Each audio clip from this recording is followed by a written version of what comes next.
নাটোরে মাদকদ্রব্যের অপব্যবহার ও অবৈধ পাচার বিরোধী আন্তর্জাতিক দিবস 2024 পালিত হয়েছে। মোস্তাফিজুর রহমান, নাটোর প্রতিনিধি। মাদকের আগ্রাসন দৃশ্যমান প্রতিরোধেই সমাধান এই প্রতিপাদ্য নিয়ে নাটোরে মাদকদ্রব্যের অপব্যবহার ও অবৈধ পাচার বিরোধী আন্তর্জাতিক দিবস পালন করা হয়েছে।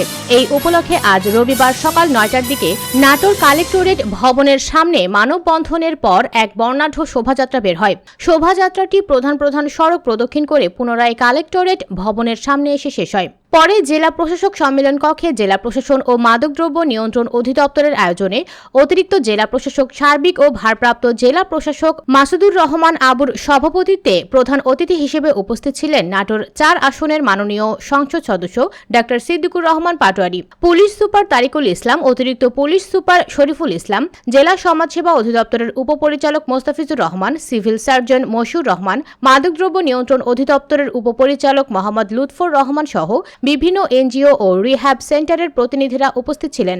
আলোচনা সভা শেষে বিভিন্ন স্কুলের 21 জন ছাত্রছাত্রীর মাঝে প্রতিযোগীর মাঝে পুরস্কার বিতরণ করা হয়। ভাই